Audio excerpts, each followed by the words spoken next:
The following roster and modding were provided by a willing individual. All remarks are meant for enjoyment and educational purposes.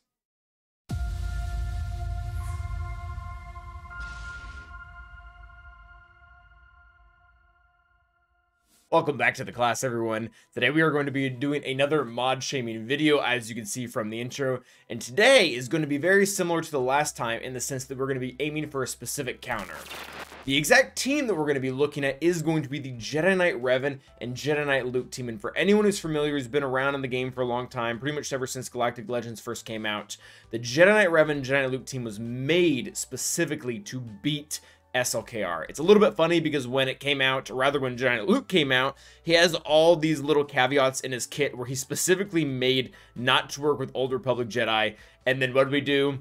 We used him with Old Republic Jedi. So that just kind of goes to show as a very positive thing that as much as CG kind of wants to manhandle synergy, theory crafting is going to survive and thrive. But enough of that. Let's actually talk about making this counter work. One thing that I will say beforehand is you'd have to have a really good speed order for this, or a turn order rather, of Jedi Knight Revan, Hoda, Bastila, Old Ben, and then finally Jedi Knight Luke. And our mod shaming guy here, he does have that right turn order, so we're not going to address that a whole lot. We're going to really address more of the specific stats. So getting started here, Jedi Knight Luke, pretty darn close to perfection. Really darn close to what you want. It is fair to say you do want a little bit of speed in Jedi Knight Luke in this counter. The reason being, if you don't go quick enough, you end up getting lapped by SLKR, and if you're getting lapped by him, you can't properly apply the blind to him, and he's actually going to start decreasing your mastery, and that's really bad because your mastery is accuracy, so you can't even hit him after he gets about 2 swipes on you. So definitely need to be fast enough so that he's not getting 2 to 3 turns to your 1, which this should cover that for the most part once you throw on Jedi Knight Revan's lead on top of it. The only thing that really needs to be shamed here by quite a bit, that we're just really missing a lot of damage, is that we have an offense set instead of a crit damage set. And the reason why that's important, I know a lot of people like their offense sets, a lot of people have gotten their offense sets to work on a budget. This one, or rather, people have gotten their offense sets to work. If you're on a budget, crit damage is really the way to go. The big reason being, Jedi Knight Luke is actually going to be able to consistently hit, or rather crit, the first order opponents, even though they have their advantage counting as crit immunity, because whenever he uses basic, he dispels all buffs and deals physical damage to target enemy. So he's going to be able to do a lot of damage on top of that. He doesn't really need a whole lot of extra damage against the tanks that have really high defense because he deals true damage, but against specifically Lobster, killing him and getting him out before he's able to do an AoE and build ult charge is going to be very important. So one of the things that I wanted to show why we're debating for crit damage over offense, if you look around in the rest of the team, you're already getting several offense boosts. Jedi Knight Revan lead has it. Hoda's specific buff has it.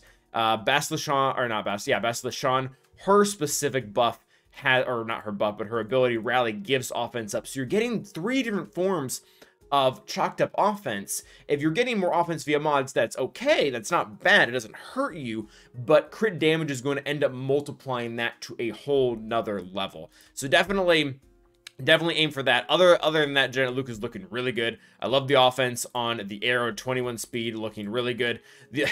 I guess the awkward elephant in the room here is, if you want a crit damage set, you really have to just completely change his mods. Great mods, but that is one thing that I think could help. The other cheap way out of it is just, alright, you're Jedi Knight Luke. That'll pretty much make up for the damage. But again, if you're on a budget, that becomes a little bit harder to do. Speaking of being on a budget, we have an R3 Jedi Knight Revan here who is pretty darn close to where he needs to be as well. Most important thing, as we previously mentioned, is the turn order and or speed in the team. Jedi Knight Revan has to move first. This isn't really a video about that counter, so we're not going to get into the exact semantics of why that has to happen. It just has to happen. So being 325, we need him to be a little bit chunkier here. We need him to be tankier. SLKR's AI 100% goes for Jedi Knight Revan every single time. So the more that Jedi Knight Revan can take, the less that Jedi Knight Luke and the rest of the team is going to have to take. And the rest of the team is pretty valuable because they're applying ability blocks. They're applying buffs to Jedi Luke. Jedi Luke is actually doing the damage and actively killing SLKR. So I know that I'm guessing these mods are here, due to the plus 22 or due to the plus 24. But ultimately, protection is going to get you way more on both of these. Because if we look at Jedi Knight Revan, he's pretty squishy.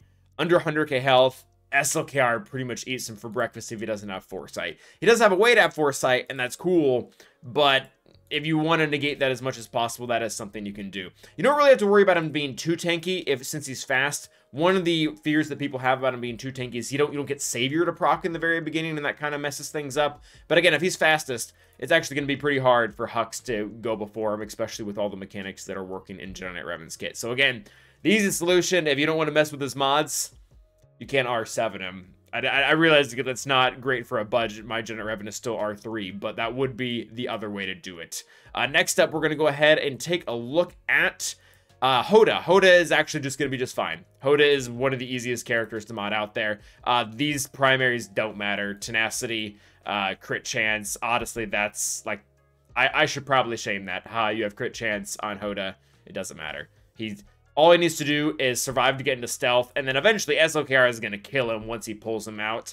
But at the end of the day, he's going to be the second to last to die every single time. You're not going to move the meter in that counter by much by changing these mods. Again, protection primaries are probably best here. His speeds, he could be faster. Being faster would be good if you can get him to 320, but if you can't, again, that's not the linchpin. Hoda is not the problem currently in this modding to be able to get this counter to work efficiently. So if you can get him faster, that would be my biggest recommendation. If you get him right under Jedi Knight Revan, that would be better. But as it stands, he is just kind of fine as it is. Next up is going to be a duo, and we have to pay attention to these two characters at the same time because they're going to work together, and we're going to have to explain their mechanics together. Bastila Shan needs to go first. Again, turn order is correct. Don't have to worry about it.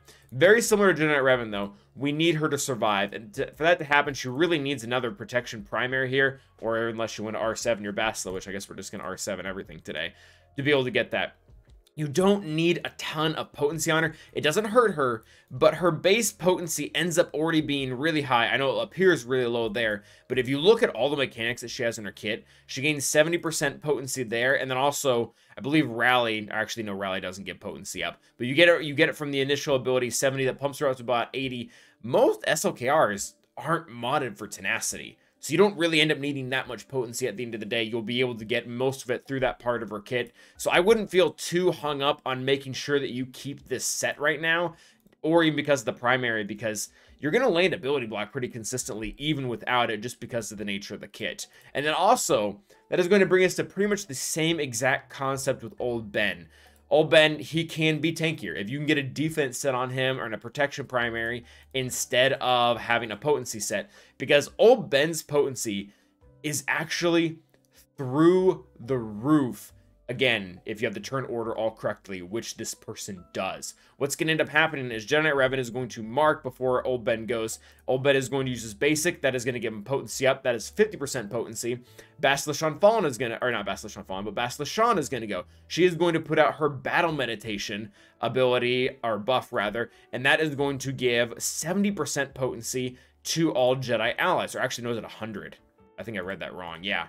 Yeah, 100%, 50% potency doubled for Jedi. So she's going to give 100% potency. You're going to have the 50% from his basic. You're already looking at having a 150% chance to land on SLKR. And again, most enemies don't have their first order modded for over 100, or really you would need it to be over 250% tenacity to hard stop this. Hux might have a little bit, but typically he's already taken care of by this part of the counter. You're really mostly focused on SLKR getting it because he's the one who's not going to be stunned from Jedi Knight Luke. So really biggest recommendation there.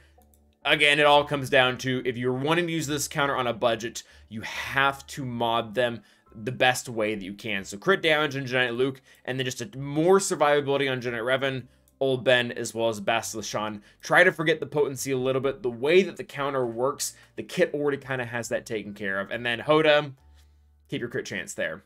But if you have any questions, or if anyone else has any questions in the comments, let me know. As well, this comp isn't just limited to the SLKR counter. It can actually work really well for a lot of other things.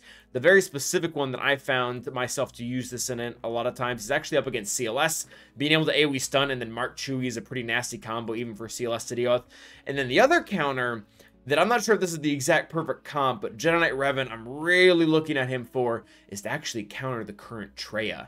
The current Traya Savage Crown that's out there, because of how Jedi Knight Revan's kit is built, it's really perfectly made to kill Trey, and that's not even like a coincidence. That was intentional from the very second that his kit came out. The fact that he reduces max health against enemies that have bonus protection. So definitely worth priming them to the best that they can be, because at the end of the day, they're going to be able to take out a lot of really stinky good things. But again, if you have any questions, let me know. And until next time, stay awesome.